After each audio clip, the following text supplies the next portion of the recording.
अब फिर बीमारियों के नाम भी मैंने उनसे सीख लिए। तो उनको लगता था कि हमारा कोई अपना व्यक्ति हमारा ट्रीटमेंट कर रहा है, हमारे साथ बैठा हुआ है, तो उसको ये नहीं लगता था मैं बाहर से कहीं से आया हूँ। अच्छा, इससे पहले लोगों ने मुझे बताया था कि आतंकवादी क्षेत्र है। आप विश्वास नहीं करेंगी, जब मैं उनके सामने पहुँचा तो सब सड़क से ऐसे हट गए कि जैसे लाइन क्लियर कर दी, और आपस में वो लोग बात करें तो हमारा अपना डॉक्टर है। तो बाद में मुझसे कह रहा आज मैंने सोचा आप भी गए और हम भी गए, क्यों उस क्षेत्र में कुछ जाता ही नहीं था कि नीचे जो पहुंचा हुआ व्यक्ति है हमें उसको उठाना होगा, उसको आगे बढ़ाना होगा। जब तक हम उसको आगे नहीं बढ़ाएंगे तब तक ये देश हमारा विकसित नहीं हो सकता, समृद्ध नहीं हो सकता है, स्वस्थ नहीं हो सकता। जो पाकिस्तान का बॉर्डर है, 0 लाइन पर है, और वहाँ जाके हम लोग लगाते हैं, और वहाँ के लोग कहते हैं कि भाई, अब वो कहना नहीं चाहिए कि वो ईश्वर से कम नहीं समझते हैं कि कभी आज तो कोई पहुँचा ही नहीं वहाँ। और हमारा भी लक्ष्य है कि शिक्षित भारत, स्वस्थ भारत और समर्थ भारत।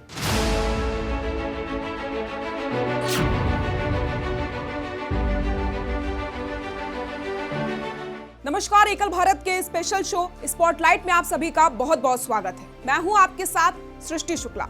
स्पॉटलाइट में हम आपको मिलवाते हैं ऐसे व्यक्तित्व से जो भारत को भारतवर्ष बनाने में अपना अहम योगदान दे रहे हैं, जो कई सालों से लगातार समाज सेवा करके ग्रामीण और वनवासी क्षेत्र के लोगों के उत्थान का काम कर रहे हैं, समाज सेवा कर रहे हैं। और ऐसे ही व्यक्तित्व से हम बातचीत करते हैं, उनसे जानते हैं कि समाज सेवा जब वो करते हैं तो क्या कुछ कठिनाइयां आती हैं, कैसे समाज सेवा का उन्होंने सोचा और किस तरीके से वो दिन रात एक करके लोगों के उत्थान का काम कर रहे हैं। आज हमारे साथ स्टूडियो में ऐसे ही गेस्ट मौजूद हैं जिनका नाम है डॉक्टर हरीश आनंद जी। बहुत बहुत स्वागत है आपका। धन्यवाद। सर, मेरा सबसे पहले आपसे यही सवाल है कि आप पिछले 40 सालों से ज़्यादा समय आपको हो गया है, समाज सेवा आप कर रहे हैं, लोगों को उत्थान का काम कर रहे हैं, और स्पेशली अगर बात की जाए ग्रामीण और वनवासी क्षेत्र के लोगों की, तो वहाँ पर आपका योगदान ज़्यादा है ताकि उनके सपनों को साकार किया जाए, उनके भविष्य को उज्जवल बनाया जा सके। तो अगर मैं एकल की ही बात करूँ तो आप एकल के साथ शुरुआत से ही जुड़े हुए हैं, तो कैसे आपका एकल के साथ जुड़ा हुआ, और अगर अभी की मैं बात करूँ तो आप एकल में क्या दायित्व निभा रहे हैं? प्रारंभ तो आज से लगभग 40-42 साल पहले वनवासी कल्याण केंद्र, उस समय झारखंड और बिहार एक ही हुआ करता था। तो 1979-80 में आफ्टर इमरजेंसी जब वनवासी क्षेत्र में काम करने की योजना बनी, तो उसके अंतर्गत कुछ डॉक्टरों को, लगभग 30-40 डॉक्टरों को संघ के आह्वान पर कि वनवासी क्षेत्र में काम करने जाना है, तो उस समय मेरा वहाँ उस क्षेत्र में जाना हुआ। उस समय की जो स्थितियाँ थी, परिस्थितियाँ थी, तो झारखंड की मांग चल रही थी, कोल्हान राष्ट्र की मांग चल रही थी, और मैं ऐसे सेंटर पे था कि जो रांची से लगभग 150 किलोमीटर दूर था, और चक्रधरपुर एक स्थान है, चक्रधरपुर से वो 30 किलोमीटर दूर था। यानी उस समय ना कोई रोड थी, ना कोई रास्ता था, एक ट्रेन ही माध्यम थी। अगर बाई रोड आपको जाना होता था तो 30 किलोमीटर जाने में 3 से 4 घंटे लगते थे, और वो कठिन परिस्थितियों में वहाँ पर काम खड़ा करना। और वनवासी क्षेत्र में उस समय कोल्हान राष्ट्र की मांग चल रही थी, देश विरोधी गतिविधियाँ बहुत सक्रिय रूप से उस क्षेत्र में थी। अब उस क्षेत्र में जब गया, शुरू में जब पहले ही दिन गया, तो उस समय मुझसे पहले एक डॉक्टर राजीव बिंदल, जो बाद में हिमाचल में स्वास्थ्य मंत्री भी रहे, स्पीकर भी हिमाचल में रहे, वो मुझसे 1 साल पहले उस केंद्र पर थे। किसी कारणवश उनको वापस जाना पड़ा। जब मैं गया तो वहाँ वनवासी क्षेत्र था, भाषा भी उनकी हो भाषा थी। अब मैं पहले दिन जब बैठा तो पेशेंट बहुत आते थे, अब वो भाषा समझ में नहीं आ रही। जो मेरा सहायक था वो उनकी भाषा में समझता था, उनको मेडिसिन देता था, वो चले जाते थे, मैं मूक दर्शक की तरह उनके चेहरे देख रहा था। तो पहले ही दिन मैंने उससे पूछा, भाई तुम मुझे 3 बातें बता दो, क्योंकि डॉक्टर के लिए 3 ही चीज़ें आवश्यक होती हैं जब वो पेशेंट से पूछता है कि तुम्हारा नाम क्या है। अब हो भाषा में अगर पूछना कि तुम्हारा नाम क्या है तो चिनानो तुम, कि तुम्हारा नाम क्या, चिनानो तुम। ये आज से मैंने 40 साल पहले सीखा है और आज भी वो याद है मुझे। और डॉक्टर दूसरा पूछता है, भाई बीमारी क्या है तुमको, तो चिलके हासू मतलब क्या बीमारी है। और फिर पूछता कितने दिन से है। ये 3 ही क्वेश्चन होते हैं, इससे ज़्यादा डॉक्टर को पूछने की कोई ज़रूरत नहीं होती है। वो बोलता चिमिन दिन थे। अब फिर बीमारियों के नाम भी मैंने उनसे सीख लिए। तो उनको लगता था कि हमारा कोई अपना व्यक्ति हमारा ट्रीटमेंट कर रहा है, हमारे साथ बैठा हुआ है, तो उसको ये नहीं लगता था मैं बाहर से कहीं से आया हूँ। अब अगर उसके पेट में दर्द होता था तो बोलता लाई हासू, सिर में दर्द होता है वो हासू। तो इस तरह से मेरी डॉक्टरी वहाँ शुरू हो गई, और डॉक्टरी भी बड़ी ज़बरदस्त ढंग से चली। वहाँ एक दान पात्र रखा हुआ था, तो दान पात्र में उस समय 10 रुपये 20 रुपये बहुत मुश्किल से महीने भर में आते थे। एक दिन की घटना है कि एक व्यक्ति मेरे पास आया, आतंकवादी क्षेत्र था, तो वो मुझे नहीं पता था, सब डॉक्टरों के पास होके आया है और फिर मेरे पास आके कह रहा है कि मेरी बहन बीमार है, मेरे गांव आपको चलना। तो मैंने तो कह दिया ठीक है, हम चलते हैं। दिन भर हम प्रैक्टिस करते थे, शाम को कहीं ना कहीं गांव में चले जाते। अब जो लोग मेरे पास बैठे थे तो वो मुझसे कह रहे हैं आपने कैसे कह दिया आप उस गांव जाओगे? उस गांव तो कोई व्यक्ति जाता ही नहीं है। वो आराहसा करके एक गांव था कि उसके आगे। मैंने भाई अब तो मैंने कह दिया, मैं सुबह उसके साथ जाऊंगा, जो होगा देखा जाएगा। बोले ठीक है, जब आपने कह दिया तो जाइए। सृष्टि जी, आप विश्वास नहीं करेंगी, जब मैं वहाँ से चला और उधर से मेरी बाइक निकल गई, एक ही बाइक थी उस एरिया में, और वो भी एचडी बाइक थी कि 3 किलोमीटर तक उसकी आवाज़ जाती थी। जंगल था, सब टोटल जंगल था, ना कोई गांव था ना कुछ था। इधर से तो मैं चला गया, उसकी बहन का ट्रीटमेंट किया, सब कुछ किया। उधर से जब वापस आ रहा था, देखा 150-200 लोग रोड के ऊपर खड़े हुए। अब मेरे पीछे जो बैठा हुआ वो भी घबरा रहा, मुझसे बोल तो कुछ नहीं रहा, क्या होगा। अच्छा, इससे पहले लोगों ने मुझे बताया था कि आतंकवादी क्षेत्र है। आप विश्वास नहीं करेंगी, जब मैं उनके सामने पहुंचा तो सब सड़क से ऐसे हट गए कि जैसे लाइन क्लियर कर दी, और आपस में वो लोग बात कर, तो हमारा अपना डॉक्टर है, क्योंकि वहाँ पे ट्रीटमेंट का कोई साधन नहीं था, कोई उपलब्ध कुछ नहीं था। वो पल कैसा था आपके लिए? क्योंकि आप मतलब सोचिए, जब आपको गांव वालों ने बोला कि मत जाइए, वो नक्सलवादी क्षेत्र है, फिर आप बिना डरे आप चले गए, नहीं मैं तो डॉक्टर हूँ, मुझे इलाज करना है। फिर जब आपने उन लोगों को देखा और उन लोगों का इतना मतलब प्यार देख के, वो पल आपके लिए कैसा? ये मेरा सौभाग्य रहा है कि देश के कठिन से कठिन क्षेत्र में मुझे काम करने का एक मौका मिला। ये तो झारखंड का कोलान हो गया, इसी तरह असम की भी कहानी है, इस तरह के जम्मू कश्मीर की कहानी है। कहानियाँ तो बहुत लंबी हैं और समय आपके पास बहुत कम है, इसलिए मेरे पास खजाना बहुत है। तो वो पल ऐसा था कि मुझे तो कुछ पता ही नहीं था क्या होने वाला है। जब रास्ते से हट गए तब वो कह रहा है कि साहब इधर कोई नहीं आता है। उस समय ऐसा आंदोलन चल रहा था कि सरकारी कर्मचारी को वो काट के टुकड़े करके बोरे में भर के उसके ऑफिस में भिजवा देते थे। तो बाद में मुझसे कह रहा आज मैंने सोचा आप भी गए और हम भी गए, क्यों उस क्षेत्र में कुछ जाता ही नहीं था। फिर जब आप गांव आए तब गांव के लोगों का जो रिएक्शन था वो कैसा था? लोगों को बड़ा आश्चर्य था कि आप गए, कैसे हुआ, क्या हुआ। जब मैंने उनको सुनाया, आप विश्वास नहीं करेंगी, उसमें जो सबसे बड़ा एक आतंकवादी था, हमने वहाँ पे एक छात्रावास शुरू किया। उसने अपने बच्चे को हमारे हॉस्टल में रखा और एक किस्म से हमारा वो कार्यकर्ता बन गया। इतना बड़ा प्रभाव पड़ा कि जितना पेशेंट वहाँ से रोगी आता था, वो डॉक्टर को तो वैसे ही भगवान का रूप मानते हैं, तो इसलिए वो समझ लीजिए कि वो शायद भगवान से भी ज़्यादा मुझे मानते थे। बिल्कुल। अच्छा, अगर मैं एकल की बात करूं तो एकल के साथ जब आप जुड़े तो कितना आपने बदलाव देखा, और अगर मैं एकल की उपलब्धियों के बारे में बात करूं तो आप क्या कहना चाहेंगे? ये प्रश्न तो ऐसा है कि जो जन्म देता है आप उसी से पूछ रही हैं कि एकल का जन्म हम लोगों ने सबने मिलके किया। आज भी सौभाग्य है कि हमारे पूर्णकालिक लोगों में एक माननीय श्याम जी और एक मैं, सिर्फ 2 ही उतने पुराने हैं जब एकल का जन्म हुआ था।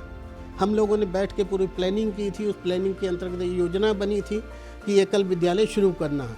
अब एकल शब्द कहाँ से आया, कैसे आया, कहानी बहुत लोगों ने आपको बताई होगी, इसलिए उस पर मैं नहीं जाता। अब जब उस समय हम लोगों ने एकल विद्यालय प्रारंभ करने की योजना बनाई, तो उस समय तो ना कोई सिलेबस था, ना कोई जानकारी थी। एक वो कहते हैं ना, अंधेरे में तीर छोड़ना, कि कोई लक्ष्य सामने नहीं है, लेकिन हमने तीर छोड़ के देखा कि हमारा तीर कहाँ तक जाता है। लेकिन वो तीर सही जगह पे गया। वो तीर ऐसी जगह पे लगा कि जैसे अर्जुन का बाण बिल्कुल कि मछली की आंख को भेदता है, उसी तरह से एकल का प्रारंभ हुआ।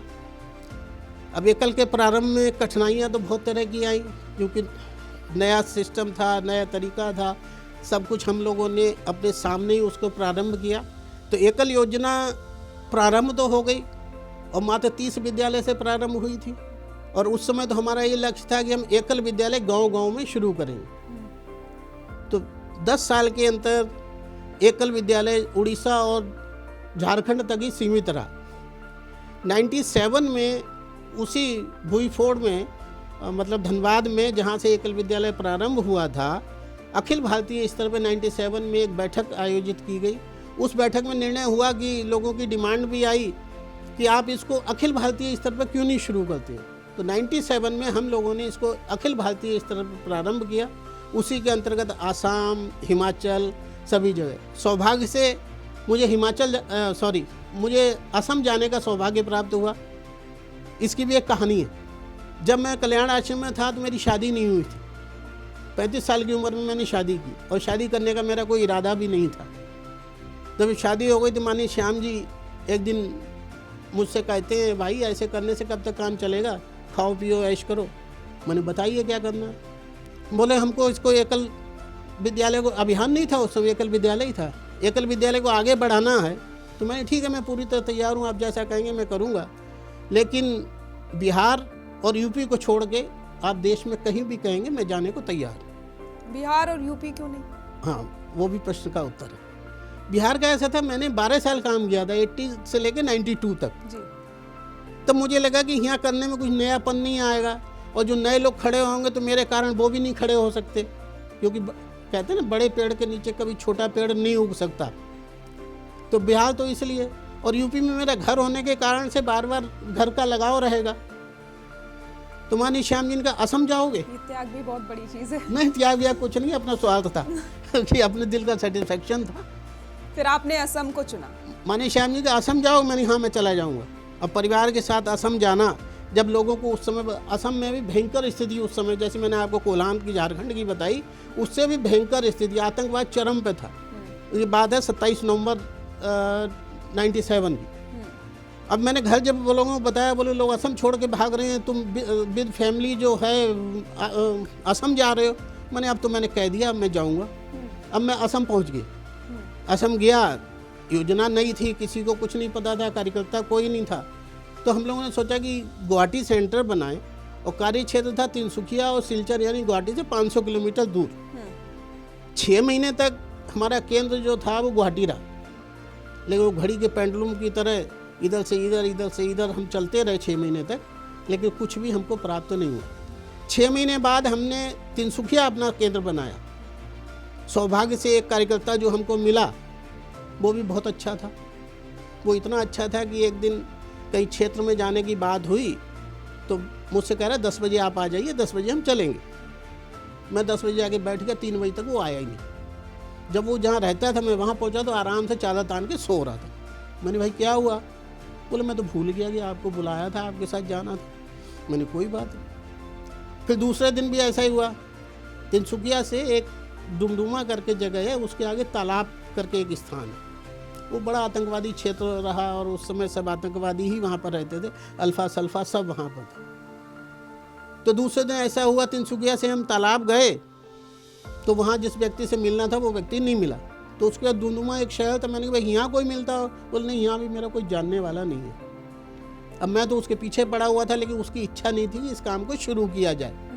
वो कहते रहे या तो अंदर की मनस्थिति उसकी ऐसी नहीं थी, और दूसरा उसको खतरा था मैं इतने साल से काम कर रहा हूँ, अब ये आए हैं तो ये कहीं ना कहीं कुछ ना ऐसा करेंगे, मेरा सब कुछ खत्म हो जाएगा।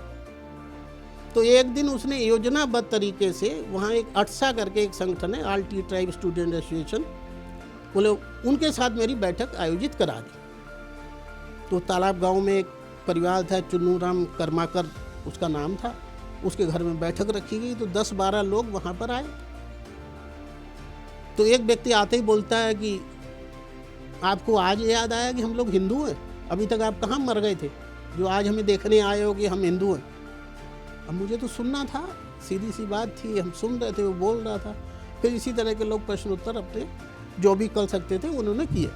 बाद में निश्चित हुआ कि भाई ऐसा करो, हम जो योजना लेके आए हैं, अगर आपको ये योजना पसंद आती है तो आप जुड़िए, अगर नहीं अच्छी लगे तो छोड़ दीजिएगा। वो ईश्वर की कोई कृपा थी कि ईश्वर की कृपा से वो एग्री हो गए। तो प्लानिंग बनी कि हमको कैसे क्या करना है।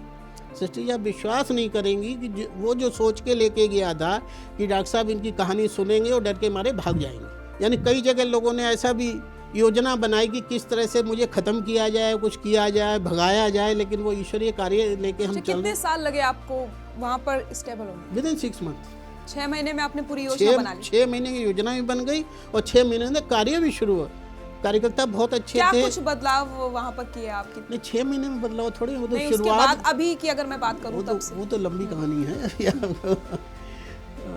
6 महीने में कार्य शुरू करने की स्थिति में, यानी जो आप कह रहे हैं क्या कष्ट आए, क्या प्रॉब्लम है, वो मैं आपको बताऊं। तो हमने एक योजना बनाई कि हम एक वर्ग करेंगे, एकल के जैसे वर्ग होते हैं, वर्गों के बारे में सबने बताया होगा। तो दुमदुमा में एक धर्मशाला थी, तो उसमें हमारी पूरी प्लानिंग हुई कि 30 कार्यकर्ताओं को इकट्ठा करेंगे, उनका वर्ग करेंगे और एकल योजना हम प्रारंभ करेंगे। जिस दिन शाम को हमको पहुंचना था, उसी दिन सीआरपीएफ की पूरी बटालियन जो थी वो उस धर्मशाला में आ गई, तो हमको वो स्थान नहीं मिला। तिनसुखिया में हमारी समिति बहुत अच्छी थी, इसलिए तिनसुखिया के अंदर हम लोगों ने व्यवस्था करके वो कैंप वहाँ लगाया। अब जिन कार्यकर्ताओं को बुलाया था उनके उस समय मोबाइल या फ़ोन तो होते नहीं थे, उनके माँ बाप परेशानी, भाई हमारे बच्चों को कहाँ ले गए। अब एक समस्या खड़ी हो गई, वो बोला था हमको दुमदुमा और बच्चे यहाँ हैं नहीं, तो कहीं से खबर करके भी तिनसुखिया ले गए। अब उनको लगा भी बोला तो हमको दुमदुमा था, तिनसुखिया क्यों ले गए, कुछ गड़बड़ है मामला। तो उनको बड़ी मुश्किल समझाया गया, भैया कोई गड़बड़ नहीं है, ऐसे ऐसे वहाँ पे सीआरपीएफ आ गई, तो इसलिए हम लोगों ने यहाँ अपनी योजना बनाई। तो इस तरह से वहाँ का कार्य शुरू हुआ। कार्य शुरू होने के बाद विदिन 3 ईयर्स, यानी हम कह सकते हैं पूरे देश में उस समय की जो स्थिति थी, सबसे टॉप पे पूर्वांचल का कार्य था। जो हमने 30 विद्यालय से शुरू किया, जैसे अखिल भारतीय स्तर पर 30 से शुरू हुआ, हमने भी 30 से शुरू किया था, और आज वहाँ का कार्य आज भी सबसे ऊपर है पूर्वांचल। बिल्कुल। हरीश जी, भारत को विकसित भारत बनाने के लिए आप जैसे जो व्यक्तित्व हैं उनका प्रयास ही है, और लगातार आप जिस तरीके से आप लोग समाज सेवा कर रहे हैं, तो बहुत ही बड़ा आपका योगदान है। ऐसे में अगर मैं बात करूं एकल की, तो भारत को विकसित भारत बनाने में एकल का कितना योगदान? एकल का योगदान मैं कह सकता हूं कि हमारे जितने भी संगठन हैं, या वर्ल्ड वाइड कहूं कि एकल का नेटवर्क पूरे देश में, कश्मीर से लेकर कन्याकुमारी तक, असम से लेकर गुजरात तक, जितना बड़ा नेटवर्क है, अगर आज अभी बैठे हुए कोई व्यक्ति कहीं कहता है कि हिंदुस्तान के इस कोने में हमारा ये काम है, विदिन सेकंड, विदिन मिनट, यहाँ बैठे बैठे उसका काम हो सकता है। एक तो एकल के आप पहुँच सकते हैं कि एकल, और हमारा कोई भी संगठन कि गांव तक जो पहुँचा हो, नीचे गांव तक, जहाँ हम कहते हैं आखिरी पीढ़ी तक पहुँचना, तो कोई भी संगठन हमारा ऐसा नहीं है कि जो आज नीचे तक पहुँचा हो। हम गर्व से कह सकते हैं कि एकल अभियान बना है, इसके द्वारा हमने नीचे के निम्न स्तर पे, जैसे माननीय विवेकानंद जी ने कहा था कि नीचे जो पहुंचा हुआ व्यक्ति है, हमें उसको उठाना होगा, उसको आगे बढ़ाना होगा। जब तक हम उसको आगे नहीं बढ़ाएंगे, तब तक ये देश हमारा विकसित नहीं हो सकता, समृद्ध नहीं हो सकता है, स्वस्थ नहीं हो सकता। बिल्कुल। देखिए, लगातार हम विकास करते जा रहे हैं, ऐसे में बहुत सारी नई नई टेक्नोलॉजीज आ रही हैं, तो एकल उसको लेकर के भी काम कर रहा है। जैसे एकल ऑन व्हील्स की शुरुआत की गई, आई वैन की शुरुआत की गई। जैसे जैसे ज़रूरत हो रही है ग्रामीण एरियाज़ में, वैसे वैसे एकल भी काम कर रहा है। एकल ग्राम उत्थान के माध्यम से लोगों को कंप्यूटर सिखाया जा रहा है, आईवीडी सेंटर्स भी बनाए गए हैं। तो ऐसे में आने वाले समय में और क्या कुछ योजनाएं आपकी तरफ से लाई जा सकती हैं? मैं पहले आपको एकल की शुरुआत जो अभियान बना है, 2 मिनट में उसका बताता हूँ कि वो भी नॉर्थ ईस्ट की उपज है।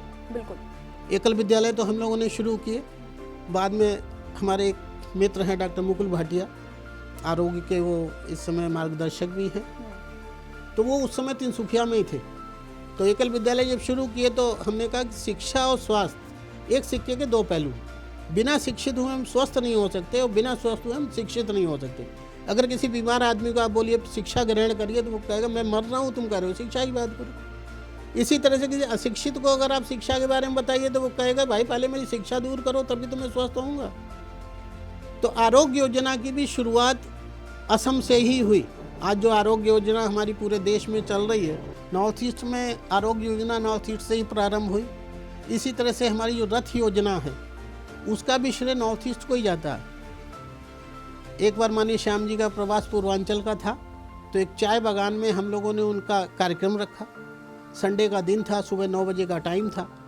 जब हम पहुँचे वहाँ, तो ना कोई व्यक्ति वहाँ नज़र आ रहा था, ना कोई कार्यकर्ता नज़र आ रहा था। वहाँ पहुँच के देखा तो कहीं कुछ नहीं था।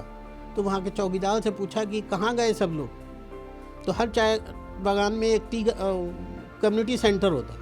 तो उस समय कृष्णा सीरियल जो था वो दूरदर्शन पे आता था सुबह 9 बजे। जब हम वहाँ पहुँचे तो लगभग 100-150 आदमी बाहर खड़ा हुआ है, 100-150 आदमी अंदर है। तो माननीय श्याम जी ने एक व्यक्ति से पूछा, भाई यहाँ तुम क्या कर रहे हो? बोले आपको पता नहीं, आज हमारे कृष्ण भगवान आते हैं हमारे यहाँ। बोले कृष्ण भगवान कहाँ आते हैं? बोले अंदर। बोले तुम तो बाहर खड़े हुए। बोले अगर देख नहीं सकते, हम सुन तो सकते हैं उनको। तब इससे हुआ कि भाई जब इतना लोगों का कृष्ण के प्रति आस्था है, सब कुछ है, तो हम क्यों ना कोई ऐसी योजना शुरू करें जिसके द्वारा इनके घर तक हम पहुँचे जाएं। एक सबसे बड़ा धार्मिक आधार पर इस एंगल पर हम देखें तो ये अब विकास के रास्ते में जैसा आपने कहा कि एकल ने और योजनाएं शुरू की, ग्रामोत्थान योजना हो गई। ग्रामोत्थान के योजना के अंतर्गत हम लोग गांव-गांव में जाके कंप्यूटर की शिक्षा दे रहे हैं, कंप्यूटर ऑन व्हील के द्वारा दे रहे हैं, सिलाई केंद्र शुरू कर रहे हैं, बहुत बड़ा प्रभाव पड़ रहा। हम कह सकते हैं आज तक कोई व्यक्ति वहाँ तक पहुँचा ही नहीं था, पहले पहुँचने वाले हम ही लोग हैं।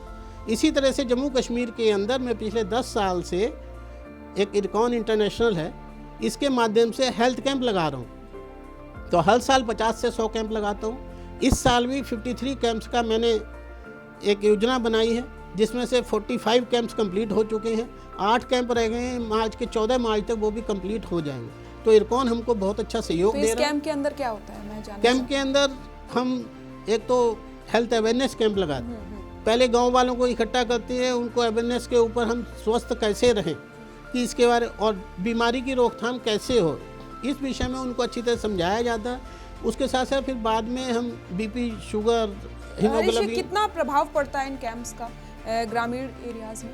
सृष्टि जी, ये तो आप देख के किसी दिन मौका लगे तो चलिए मैं आपको दिखाऊंगा। आप अपनी आंखों से प्रभाव देखेंगी तो आप कल्पना नहीं कर सकती। जो पाकिस्तान का बॉर्डर है, 0 लाइन पर है, और वहाँ जाके हम लोग लगाते हैं और वहाँ के लोग कहते हैं कि भाई अब वो कहना नहीं चाहिए कि वो ईश्वर से कम नहीं समझते हैं कि कभी आज तो कोई पहुँचा ही नहीं वहाँ। उनका वही कहना है कि आप पहली संस्था हैं, पहले लोग हैं कि एकल अभियान के द्वारा आज हमारे पास पहुँचे हैं।